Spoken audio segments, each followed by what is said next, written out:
E olha só, no dia 2 de abril é lembrado o Dia Mundial de Conscientização sobre o Autismo. O que fazer diante desse diagnóstico? Como conviver com ele? E como ajudar? São dúvidas permanentes aí que permeiam as famílias que vivem com essa realidade, né? Mas a informação é a melhor arma contra o preconceito. Então, vamos entender um pouquinho agora o que é o espectro autista?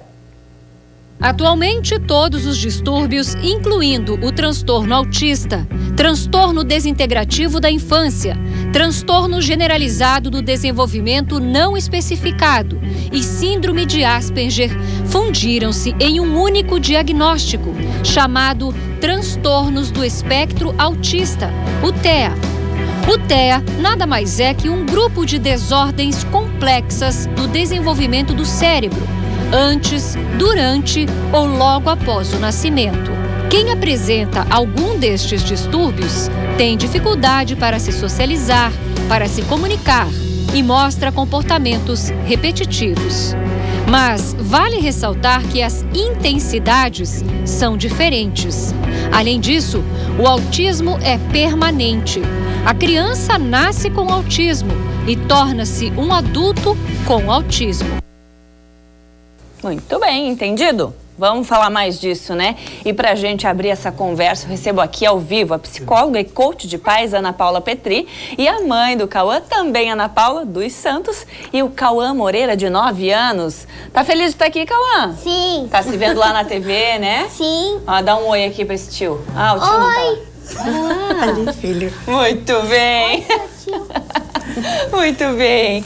Sejam bem-vindas, bem-vindo. Gente, falar sobre autismo é necessário para que a gente principalmente acabe com o preconceito. Mas diante daquilo que a gente falou, Ana Paula, eu queria saber o que é que envolve em relação a, não sintomas, mas o dia a dia de pessoas com autismo. Reações, quais os principais sinais? Os sinais começam já desde muito cedo, né? De bebê ainda a gente consegue perceber alguns sinais. Só que eles são muito sutis. Quanto menor a criança, mais sutil é o sinal. Então, o que acontece? Geralmente, as crianças acabam sendo descobertas como sendo autistas depois dos 3 anos, 2, 3 anos, e algumas às vezes até tardiamente, por conta desses sinais serem muito parecidos com comportamentos padrões esperados já para crianças da mesma idade, né? A gente tem até 2 informações que a gente conseguiu aqui, umas imagens, que mostra um aumento desde a década de 70 até 2014, que mostra um aumento muito significativo, que a gente tem aqui a tela atrás, mas enfim, quem está em casa. O que aconteceu, Ana Paula? Realmente houve um aumento ou há diagnósticos que simplesmente se colocam como autismo, mas não é exatamente isso? Na realidade, a gente acredita que agora, por estar se falando tanto a respeito, é que as pessoas estão sabendo de fato o que é o autismo. Então, antes eles passavam despercebidos. Principalmente aqueles que têm o autismo leve, moderado, né? Então, será que essa medida realmente aumentou o número de casos ou aumentou o diagnóstico diante dessa informação que a gente tem hoje? Então, é uma dúvida que nós temos também, porque não tem como medir até que ponto aumentou realmente ou deixaram de fazer diagnóstico, será no passado, né? Tinha esse pouco conhecimento, então... Eu vi, inclusive, uma pesquisa recente. Em 2014, era de 1 a cada 68 nascimentos, era detectado com autismo. Hoje essa taxa está em média de 1 para 51, a mais recente que eu li. Essa que a gente tem aí de 2014, olha, 70 milhões de pessoas no mundo são portadoras do autismo, né? Tem o espectro autista. E aí no Brasil estima-se que 90% dos brasileiros com autismo não tenham sido diagnosticados. Justamente pela complexidade que é esse diagnóstico, porque assim, não existe um exame clínico, um exame, aliás, o diagnóstico é clínico, a partir da avaliação de comportamentos, do desenvolvimento da criança. Não existe nenhum exame de sangue ou neurológico e de imagem que comprove que a criança é autista. Por comportamento? Por comportamento e por desenvolvimento da criança, né? Pelas fases de desenvolvimento, pelo comportamento. Então, realmente, o profissional tem que ter uma sensibilidade maior e, às vezes, passa despercebido mesmo. Por isso que é tão difícil o diagnóstico. Sim, não é fácil, né? E você que está em casa pode participar aqui com a gente, ó, com o Cauã também, né, Cauã? Manda aí no nosso WhatsApp, 988719831, sua pergunta, seu comentário, enfim, manda o que você quiser pra gente, que a gente tá aqui. Eu quero falar com a Ana Paula, mãe agora do Cauã, que tá super feliz ali de se ver na TV. Ana, como é que foi receber o diagnóstico? Você tem outros filhos ou só o Cauã? Só o Cauã. Só o Cauã. Pra mim foi um pouco chocante, porque o profissional que me passou esse diagnóstico não se sensibilizou muito no momento. Eu não tinha nenhuma informação sobre. Fui pra casa chorando, ele olhou pra mim e falou assim: tu sabe o que é síndrome de Asperger? Daí eu, não. Daí ele bem assim, é um autismo de grau leve, ele não precisa de remédio, só precisa de... tudo bem, tchau. E foi assim, eu fui pra casa chorando. Aí eu fui procurar informações na internet. Daí eu procurei, só vi casos muito graves, que não era o caso do Cauã. E aí depois de um certo tempo, quando eu me recuperei um pouco desse choque, que eu fui procurar informação e vi que o caso do Cauã não era tão grave assim. Inclusive, quero aproveitar o que a Ana tá falando pra gente mostrar agora algumas características que são bem marcantes e que talvez esteja dentro daquilo que a Ana Paula falou, que não tem como fazer um exame exatamente, mas algumas características. Vamos passar bem rápido que a gente está com pouco tempo, tá bom? Ali, ó, usa as pessoas como ferramenta.